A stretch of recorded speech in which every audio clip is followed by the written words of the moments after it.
Hey guys, welcome back to my channel. So today I have a different kind of video for you guys. I'm going to be reviewing the show Underground season 2 episode 1, but I just love this show so much, so I wanted to go ahead and review the show cuz I watch the reviews on the shows all the time. So, let's jump into the review. It starts off with a gentleman, we don't know his name. To be honest with you guys, I thought it was Frederick Douglass on the Fellow Plantation in Louisville, Kentucky. If I look down, I'm looking at my notes because I took notes so I could just make sure I covered all the points that I wanted to cover.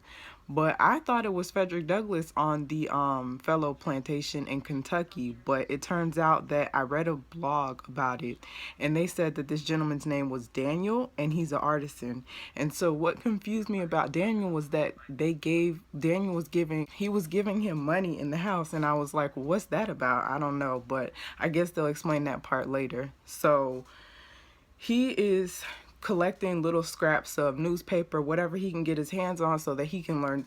He's teaching himself to read. And it was interesting, well, not interesting, because John Legend is the producer for this show. So they started out with Beyonce Freedom, so the theme, really fit what was going on in the show.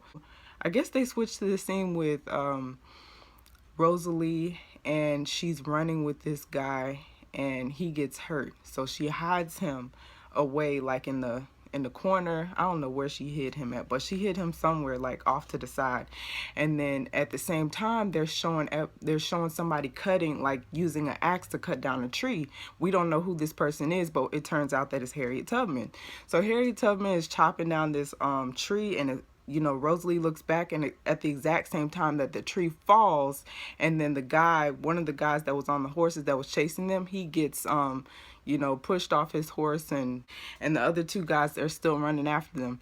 So Rosalie gets to a point where she pretty much, well, not she stops, but they catch up to her, and then Harriet Tubman appears, well, not appears, but she comes out, and she's got, I think, an axe in one hand and a gun in the other, and she's talking about, her arms are tired. It's not gonna make a difference to basically take this man in because he's hurt. So she basically offers them $10, and they end up taking it because he was like, well, I ain't scared of y'all. He used some other words that I'm not gonna say. And then she was like, nobody's scared of you either. So yeah, so he gave up the runaway, and I guess they took the $10 and they left. They split or whatever. So they go back to John and Elizabeth's house, and John, I guess they went over to John in court, and he's basically defending Noah, saying that Noah needs to be returned back to the Macon plantation. Now, what I didn't realize is that they are in Ohio. All this time, I thought they were in Maryland. So he is fighting that Noah be returned back to the Macon plantation to Susanna, because we all know that Tom is dead. And the other guy's fighting that they kill him. And so the guy, basically John is, his lead argument is the Fugitive Slave Act. Don't remember what year that came out. Y'all tell me if y'all know. And he's basically saying, he needs to be returned. He's property, blah, blah, blah. And so the guy, or the judge, is considering the motion that he be returned back to the Macon plantation, and he grants him that, well, not grants him, yeah, he grants him visitation so that he can make sure that Noah is okay. He's saying key things to let him know that Rosalie is fine, she's coming back, and I guess she's in town and she's visiting him, blah, blah, blah. So, because he says his niece is down from Canada or something like that. And we all know that Rosalie really is his niece, because that's Tom's daughter. But so Rosalie's talking to John, and John's telling her, like, we might have a chance to basically get him back. The judge is considering my motion to move him back to the Macon plantation. So Rosalie is like excited to hear that news. She goes and tells Harriet. Harriet's not too excited, because she's like, well, if they get some food in their belly, we can, get on the road tonight and keep it moving, because we gotta move, basically. And Rosalie's like, well, he might have to stay. His ankle's not well. You know, I have to steal him some medicine from the hospital. Blase squaze. And so Harriet really surprised me when she was like, look, I know you want to stay and get Noah and everything, but he ain't your family. The Lord sent you to me to get your family. And she's like, Rosalie's like, well, hold up. Noah is my family. He risked his freedom for me and Boo. And so I was surprised that Harriet wasn't like, okay, let's go. Because I'm just like, Harriet, tell them to free all these slaves. They weren't all family. They was just, you know, well, not people, but, you know, she was just trying to do what was right, obviously, in her mind. So it's just surprising to me, but I know that if you read about her, the person that she went back to save, that was like, I guess not her boyfriend or her man or whatever, he ended up, I think, marrying another woman, and it didn't work out in the long run. So I guess maybe she felt some type of way about that. Don't know, but that was interesting that they put that in there. So we really don't see Harriet for the rest of this episode, which was interesting to me. And she was basically, while Harriet and Rosalie were talking, Rosalie was telling her like, hey, we have to go rescue him. And Harriet was like, this is a bad idea. It's different from stealing somebody in the night than actually stealing him in the daytime when he has, like, you know, he's chained and he's got guards around him. That's different. She was like, it's very, very dangerous. Rosalie's like, everything we do is dangerous. I was like, true, true.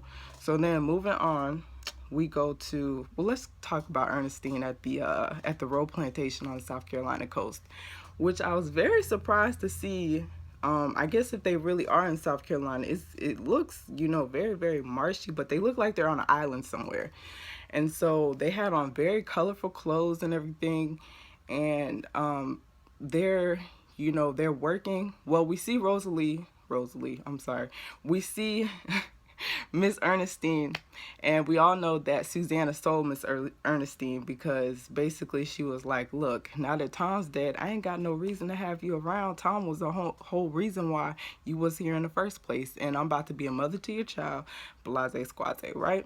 So she sold her to, I guess, these people at the Roe plantation. So the first thing we see when the camera goes down on Miss Ernestine is her with some man. She wakes up, she's naked. They're laying on the floor, and she wakes up. She goes to the medicine cabinet and she takes out this napkin and she puts some liquid into it, and then she starts sniffing it. And I'm just like so surprised because in that moment, I'm just like, Miss Ernestine, she looks so weak, so fragile. And I'm just like, I don't understand how it was just a completely different, you know, setting from her from season 1 to now, because we're used to seeing her in power, in charge, doing whatever she has to do to take charge of the girls and tell them, you know, where to go, what to do. Here, she's not in charge of nobody. She's just on the field and, you know, working and whatever. So let's go to the field. They working on the field. They plowing this land, and my friend told me that she thought that it looked like fecal matter that they were using. I mean, that's not surprising because I guess you use whatever you can to get the ground or to get the earth to grow, do whatever you need to do. But it was kind of nasty, and I guess it would make sense why she kept covering her nose every time they stopped. And she kept, I think she was breathing in that stuff that she had, whatever that is, whatever she's getting high on. And so they're working, they're plowing, and this lady's singing. She is killing it, singing whatever song they sing. And I'm just like, yes, I'm here for it. And so the lady, every time the man says stop, you know, they stop. But while they're working, it's almost like they're doing a dance. It's like, it was sad, but then at the same time, it's like, wow, they have not so much joy, but they made a way out of no way. Like, they're working, but at the same time, they're, you know, just getting through the day. Like, they're making a song. Like, at the same time, they're kind of like joyful. Like, they're all trying to get through this together. So they're singing the song, and it's like they're doing a dance to the song at the same time while they're working. And after that, we see they cut to the nighttime, and at the nighttime, I guess somebody got married. They're having a celebration. There's more singing, more dancing. They have food. Everything looks good. People, you know, people are really joyful despite the hard labor that they have to go through every, every day. And I guess the guy that she's with now, I know him from Hit the Floor, if you watch that show. And he comes up and he's like, where you at? Because this is when we see Pearly May appear. Because Pearly May is basically, I guess in my mind, she was like death coming back to haunt Miss Ernestine for, what she did to her. Because we all know that she killed Pearly May. And so she's haunting her. So they slip away into the night, do whatever they do, what grown folks do. And then they come back and they come back to the plantation. I guess they're working the next day. The guy's out on the porch and he's playing this banjo looking thing. I don't know if that's what it is, but he's playing an instrument. And when he hears the overseer, he goes inside and the overseer tells him instruction on what he needs to do. Now, what I left out before, the first time when we saw them on the plantation, the overseer was telling them like, hey, we need this to be done. He was like, how quickly do you think you can get this done? And the overseer, one of the guys says 4 weeks, and the guys, I think he hit that guy, and he's like, no, we need it done in 4 days. And so the guy that Miss Ernestine is talking to is like, ain't no way it's gonna be done in no 4 days. And so I'm just like, sir, you need to be quiet. But slaps him too, and he down on the floor, and she was just looking like so, I don't know, so perturbed. Like, you need to learn how to be quiet. So when we go back to the scene where the overseer is actually, at their place of residence, I guess you would call it, he's telling him what he needs him to do, and he talks back again. And I'm just like, he really don't get it. But I guess you just have those people, they don't know when to be quiet. So he slaps him again. And so this time he comes over to the table. Miss Ernestine, I guess she's doing something, cutting up some vegetables or some rice or something, making a meal for them to eat that night. And the guy was like, oh, rice again? I'm tired of eating this rice. And she was like, you don't have to eat it. And so he slaps her. And I was like, I was taken aback. I was like, oh, you don't know who you slapped.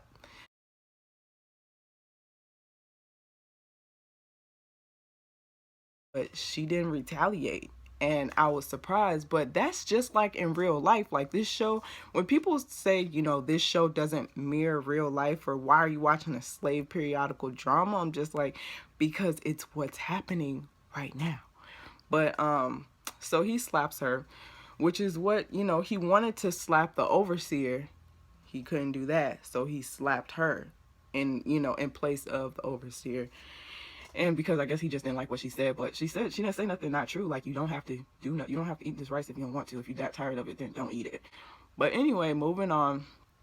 So then Pearly May comes and she's like, basically like, oh, this is what you're like. Oh yeah. So instead of her, defending herself, she goes to the medicine cabinet, gets out that liquid, pours it, starts getting high again. And Pearly May appears and she's like, so this is what your life has become. And she's like basically telling her, going between the black and the white side of Miss Ernestine. And she's like, look, you thought you was white living in that house, living in the big house. Like, you thought you owned that house. You was telling these girls what to do. You killed me. But you weren't. Sam, basically Master Tom, had to put you in your place because he went and killed Sam. And Susanna went and sold you away. So now you don't know where your kids are. Sam is dead, so we know that. But you don't know where Rosalie is, and you don't know what's happening to your youngest son. And it kind of makes you think, because she said this one, what did she say? She said this one phrase that was like it really stood out to me. I think she said, surviving, just because you survive doesn't mean you're gonna make it, or something like that. I don't remember exactly what she said, but whatever she said it very, very well. And I was just like, yeah, that's true. Like, that went deep, what she said. So basically at the end of Pearly May's rant, she was just like, kill yourself. That's what you want to do ever since you killed Tom, so do it. But that was kind of harsh. But I really feel like I was really disappointed to see where Miss Ernestine was in life, because I'm like, wow, like she went from being so powerful and mighty, or in my mind, that's what it seemed like, to now she is living her lowest of her low. Like, all the fight in her is gone. You can tell that, like, she doesn't have the strength, I guess, to even fight back. Even this man, like, what Pearly May was saying was like, yo, let him do, you just waiting for him to put you out of your misery. Why don't you just do it yourself? And it saddened me to see her in that state. So we're gonna leave that where it's at, and we're gonna go back to everybody else. Noah's in prison, jail, whatever you want to call it, and he's been there for 5 months. That's what John said in court. And when they go and inspect Noah, everything looks fine. Like, not he's keeping himself up, but you can tell it's been a long time, because obviously he can't shave or anything in there. And he has this thick, full beard, and he's forming something with his hands. Like, not forming something, it's a piece of like iron or something like that, which I thought he was going to use as a weapon, but I don't think we actually see him use it in the episode. So there's these two guys, and during the time, let's just talk about how nasty that food looked that they expected them to eat. Like, that's some stuff that you probably wouldn't even feed your dog. That's how nasty that stuff looked. And the fact that they put it in a trough, like, for pigs, I'm just like, wow. We already know the circumstances of slavery, but it's just like, to see it, it's crazy. Like, it's mind blowing. But anyway, so there's two guys, and they're trying to get out of there. They're basically coming up with a plan to get out, and they're trying to take the iron twisty thing off of the trough and use it, and I guess, like, strike the white man that brings the food out. And so Noah takes the thing out of their hand, because he wasn't part of the plan, and he drops it in the food, because he was like, look, he basically just thwarts their plan. Like, it's not going down in Chinatown. And so they come up on him, and they like shaking him like, do you know what you just did? That was a plan to get out of here, blah blah blah. And so he's telling them, like, y'all weren't paying attention. Like, y'all don't even, like, these people have guns and stuff. Like, basically y'all are outnumbered, and you didn't think your plan all the way through. He was like, there's a guard that stands right outside the door. He was like, that guy probably brings the food in here, or the food to the man who actually brings it in here, or whatever. And so they would, like, basically he was telling them, like, y'all ever heard of the Making Seven? I'm part of the Making Seven. And he was like, tomorrow we're going to be transported to a bridge that looks like a devil's grin, and on that bridge, come nightfall, they're going to come and get us. And so he sounded like he knows what he's talking about, and they were like, okay, well, that's what's up. Like, they listening to what he got to say. So later on in the jail, at I think it was after nightfall, they're talking, and the two gentlemen are going back and forth, like, where are they going to go? And one guy mentioned a town with all black people, and he was like, they're free, they can do, basically whatever they want to do. And then the other guy mentions, he was like, I want to go to France. There's a picture there, and it's like older than, he was like, some of the guys here, some of the plantation owners have portraits that are like 500 years old. Over there, the portraits are like 1,000 years old. He said he wants to see something that old. So they asked Noah where he wants to go, and Noah just says, it doesn't matter now. Like, as long, like, basically his whole thing is like, I just want to be free. Like, I just want to get out. You could tell kind of that his mentality has changed too, just like Miss Ernestine. Like, her whole thought process has changed. So has Noah's thought process. I can't really tell, like, he's been pretty quiet and stuff, but I can tell that he's thinking like, well, as long as I get free and I can make a life for myself, it really doesn't matter where I go. So let's switch to Elizabeth. Elizabeth goes to a place that William Still, if you guys remember him, he was the one who brought John and Elizabeth in last season. She goes to this place called the Sewing Circle. She takes out some yarn or something like that, like they're actually gonna sew, and the other women have like pistols and guns and stuff, and I was just like, oh wow, they're really serious about this thing. Like, they're about to get things popping. and they take out the weapons that they have, and Elizabeth's like, oh, well, I thought we were actually going to sew a little bit. And they give her a pistol, and they go outside and they start talking about basically how they want to spread information about the plight of slaves. And that's how they're going to get people to realize that this is bad, and we need to stop this so that these people aren't treated like less than human beings, basically. And the one girl asks her, who's the leader, I don't remember her name, but she asked her, she was like, do you know what ended the British slave trade? And Elizabeth's like, no, I don't. And she was like, it was a story, it was a slave narrative about basically the current situation, or his plight, the slave's plight. I don't slave narrative that ended the British slave trade. And so Elizabeth is like, a lot of people don't read though. And she was like, I know, we can think of other, ways to get to them. And in this group, they have, I think it was like 2 or 3 black women. I don't know if the girl that was over the whole thing, if she was, I don't know what she was. And then they have white women too. So it's a mixed, it's a mixed majority group. And they are trying to think of ways to end slavery, because they're like, it's horrible. And kudos to them, because we need it. We need all the help that we can get. So they're discussing ways to end slavery. At the same time, they're practicing firing the pistols, or their weapons. So while John and Rosalie are talking about how they're going to get Noah out, because basically John goes back to court the next day, and the judge is like, I'm not granting this motion. He was like, I don't care. We about to sentence him to death. We about to hang him because he killed somebody, and it is what it is. That's the end of that. Like, I don't care what the law says. So they sentenced Noah to death, and by this time, Rosalie had already gone to the hospital, stole the key from one of the white nurses, got into the medicine cabinet, and came back and got the medicine for the man. So she was sitting in the courtroom with John the next day, and she was there when John was arguing with the judge and basically saying, you can't just, bypass federal law. And he was like, I just did. What you gonna do? And so Rosalie's mad. She about to cry. And they go back to the house, and Rosalie's like, see, I told you, da da da da. And he was like, I didn't know he was gonna just, basically disregard, all the laws.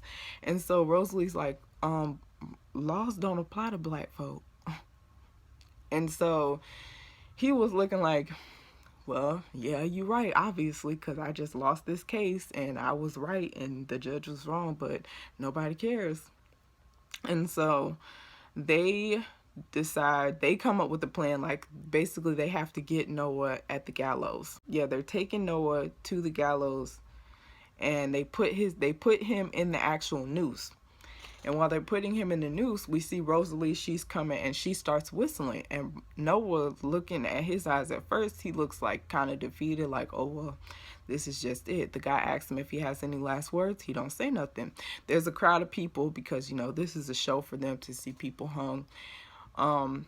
And Noah, like, once he hears the whistling, he looks up and he's like trying to figure out where that came from. And he sees Rosalie, and he's like, oh, like, you can see the hope come back into his eyes, because he was like, at first I was like, I know they're not about to kill him off in the first episode, but obviously, gotta make it dramatic, whatever.